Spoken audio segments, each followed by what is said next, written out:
मित्र हो, सर्वांना मनापासून नमस्कार. कसे आहात? मजेत ना? हो, मजेत तर असणारच. कारण आपल्या सर्वांचे आनंदी आणि टवटवीत चेहरे मला सांगतात की आपण खूप प्रसन्न आहात, आनंदी आहात. आणि असायलाच हवं ना. जीवन हे सुखी जीवनाची गुरुकिल्ली आहे. त्यात आनंद हा असणं गरजेचंच आहे. आणि तसंही वर्ष 2025 हे खूप सर्वांसाठी चांगलं गेलेलं वर्ष आहे. या वर्षामध्ये आपणा सर्वांना आनंद, प्रेम, उत्साह, आरोग्य, संपत्ती या सगळ्या गोष्टी भरभरून मिळालेल्या आहेत. खरं तर आपण 2025 या वर्षाचं मनापासून आभार व्यक्तच करायला हवेत. आणि तसंच येणारं 2026 हे वर्षसुद्धा सर्वांना खूप आनंदमयी जावो, निरोगी जावो, आपली सर्वांची खूप प्रगती होवो, आपल्या हातून समाजसेवा, देशसेवा घडो आणि विशेषत आपल्या कुटुंबामध्ये सदैव आनंद राहो, ही अशी सदिच्छा मी व्यक्त करतो. मित्र हो, वर्षे येतात, वर्षे जातात, हा मोठा कालखंड आहे. पण काही वेळेला या वर्षांना सुद्धा काही म्हणायचं असतं. याचा आपण कधी काही विचार केला आहे का? नाही ना. बघा तर आता ही बदलणारी वर्ष, जाणारी वर्षे, येणारी वर्षे ही काय म्हणतात हे आपल्याशी काही हितगुज करू इच्छितात. तर ऐका. तुम्ही बोलावता अथवा न बोलावता मी येणारच. आणि मी कितीही नाही म्हटलं तरी तुम्ही मला बोलावणारच. मी आलो, अगदी मध्यरात्री आलो. वाटलं सगळीकडे अंधार असेल, काळोखात आपण जातो आहोत खरं, पण असेल का कोणी जागं? कोणी ओळखेल का आपल्याला? दरवेळी सगळे बोलावतात तर खरं, आपणही जातो, पण कधी कोणाशी संवाद नाही साधत. आपण आल्यावर, येऊन गेल्यावर काय घडलं तेही नाही विचारत. तुमने पुकारा और हम चले आए, असंच घडत आलेलं आहे. यावेळी ठरवलं, असं सहज नाही जायचं, काहीतरी बोलायचं. आपणही बघूया आपल्याला बोलता येतं का ते. म्हणून मी आलो. मध्यरात्री आलो. काळोख नव्हता, उलट आकाशात छान चंद्रबिंब होतं. सहजच लक्षात आलं, 2 दिवसांवर पौर्णिमा आहे. म्हणजे उद्या परवात आकाशात 14वी का चांद. विचार आला आणि जिथं मला जायचं त्या पृथ्वीकडे लक्ष केलं. तो काय, तिथं चांदण्याने खच्चून भरलेलं दुसरं आकाशच होतं की. रंगीबेरंगी प्रकाशाच्या लुकलुकणाऱ्या अगणित पुंजक्यांनी रंगाची उधळण केलेली होती. मार्गावर जणू काय त्या प्रकाश फुलांचा मखमली गालीचाच अंथरला होता. मी कितीतरी वेळ भान विसरून ती आराज बघत होतो की माझ्या लक्षात आलं, अरे हे तर आपल्यासाठी, आपल्या स्वागतासाठीच आहे. पण मी हरकून गेलो. माझ्या नावाचा जयघोष करून, हलकल्लोळ करून तुम्ही सगळे मला बोलावत होतात. प्रेमानं, मनापासून, आपुलकीनं आणि खूप आनंदानं. त्याच वेळी माझ्याच काळाच्या उदरात विरून जाऊ बघणाऱ्या मावळत्या रूपाला रुद्ध कंठानं निरोपही देत होतो. तोही मीच होतो. माझं मन संमिश्र भावनांनी भरून आलं. मला आठवलं, गेल्या वर्षी मी असाच आलो होतो. तुम्ही बोलावलं होतं. माझ्याहीकडून कितीतरी अपेक्षा केल्या होत्यात ना. पृथ्वीवरच्या झगमगाटांना आणि उत्साहाने दिपल्यामुळे धुसर झालेले माझे डोळे जरासे सरावले आणि मी माझ्याच गतवर्षाच्या पाठमोऱ्या रूपाकडे बघू लागलो. तुम्ही अपेक्षा केलेला आनंद मी खरंच दिला का तुम्हाला? सगळं मनासारखं घडलंही नसेलही कदाचित, पण काही आनंदाचे क्षण मात्र मी तुमच्या ओंजळीत नक्कीच टाकले होते. ज्यावेळी भारतीय महिला संघाने पहिला क्रिकेट विश्वचषक जिंकला, तेव्हा तर तुमची मन आनंदानं दुथडी भरून वाहत होती. आठवलंय ना?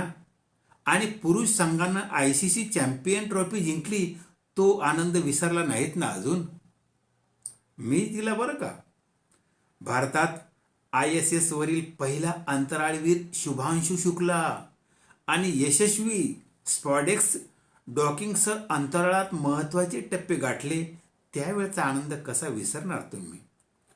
भारताच्या सामान्य नागरिकासाठी UPI आणि 5Gद्वारे डिजिटल अर्थव्यवस्था विकसित केली, हे केवढं मोठं काम झालं याचा आनंद मी घेऊन आलो होतो. याचं कौतुक केल्याशिवाय तुम्ही कसे राहाल? याशिवाय कितीतरी लहान मोठ्या आनंददायी गोष्टी मी आणल्या होत्या. अनेकांचे शुभविवाह झाले असतील, कोणाला हव्या त्या नोकऱ्यांच्या संधी मिळाल्या असतील, काहींची मुलं महत्त्वाच्या परीक्षा उत्तीर्ण झाली असतील, काहींची नवीन घरं झाली असतील, काही निवृत्तीचा आनंद उपभोगत असतील, तर काही आजी आजोबा झाल्याचा आनंद झाला असेलच ना. मला हेही मान्य आहे की काहींच्या आयुष्यात मी यातलं फारसं काही आणू शकलो नसेल. कदाचित दुःख, संकट आणि परीक्षेचे क्षणही आणले असतील. पण गड्यांनो, दुःखी किंवा निराश होऊ नका. आयुष्यात सुखदुःख येतच असतात. ते दिवस तर गेलेच ना निघून. आता मी पुन्हा आलो आहे, पुन्हा नव्या आशा घेऊन, सुखाची पालवी घेऊन. आनंदाची चाहूल होऊन झटकून टाका मागची मरगळ आणि व्हा सिद्ध नव्या वर्षाची आव्हानं पेलायला. मग बघा कोणतं संकट आणि कोणती दुःख तुमच्यापुढे टिकतं ते. तुमचा उत्साह, तुमची सकारात्मकता, तुमची जिद्द आणि तुमचा आत्मविश्वास बघून मागच्या मागे पळून जाईल बघा.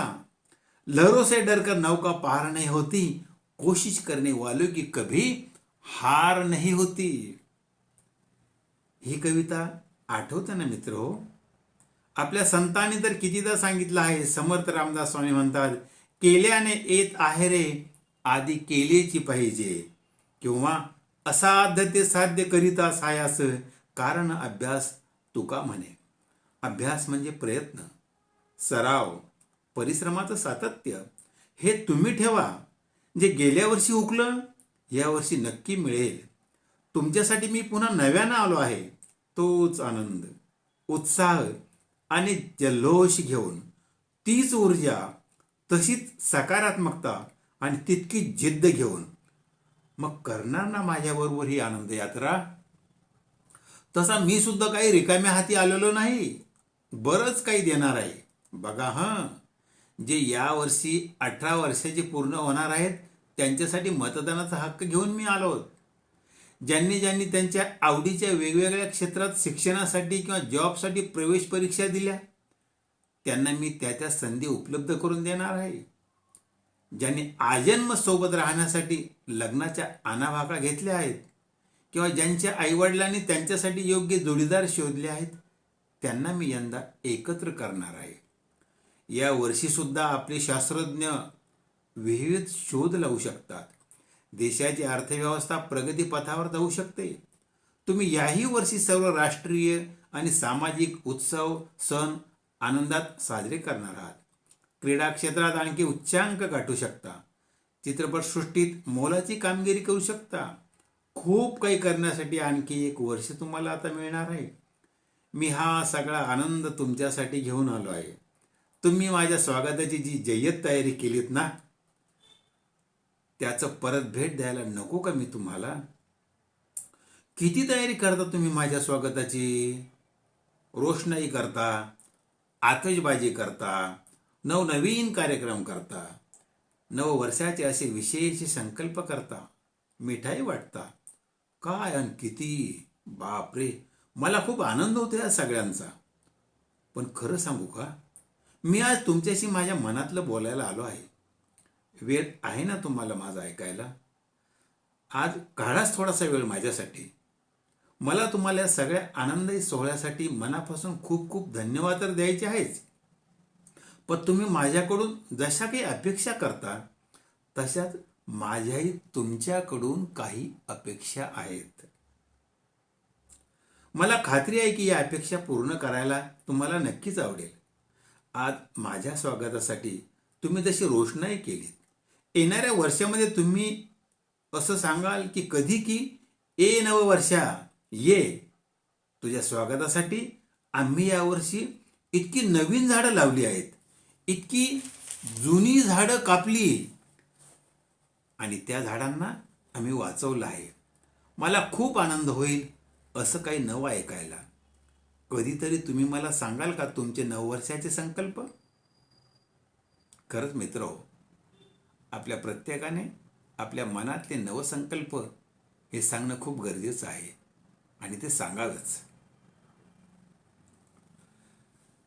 आपल्या राष्ट्रीय किंवा सामाजिक सण समारंभात ज्यांच्यापर्यंत हे काही पोहोचले नाही त्यांना सम्मिलित करून घेण्याचा, छोट्या छोट्या गोष्टींनी विचलित होऊन एकमेकापासून दूर न जाण्याचा, घरच्या वृद्ध आजारी सदस्यांसाठी वेळ काढण्याचा, मातृभूमी, मातृभाषा आणि मातृशक्तीचा आदर करण्याचा, सामाजिक नियम पाळून सार्वजनिक ठिकाणी नागरिकत्वाचं पालन करण्याचा, आपल्या व्यक्तिमत्वाच्या विकासाचा आड येणाऱ्या सवयींना नकार देण्याचा किंवा अशा प्रकारच्या सकारात्मक विचारांचे खूप कठीण असं काही मागितलं नाही ना मी.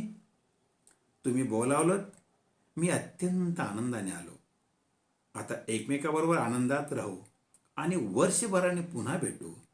तोपर्यंत स्वतःसह सर्वांची काळजी घ्या. आपणा सर्वांना खूप खूप मनापासून हार्दिक शुभेच्छा.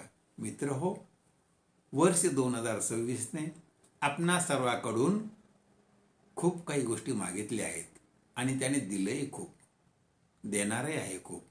म्हणून मित्र हो, आपण आपल्या भावी जीवनामध्ये खूप काही चांगलं करण्याचा प्रयत्न करूया. इतरांना आनंद द्या, आपणही आनंदी राहा आणि खरोखर सुखमय वातावरण करून जीवन जगूया. एवढंच बोलून माझे या ठिकाणी 2 शब्द संपवतो. आपणा सर्वांच्या मनापासून खूप खूप धन्यवाद.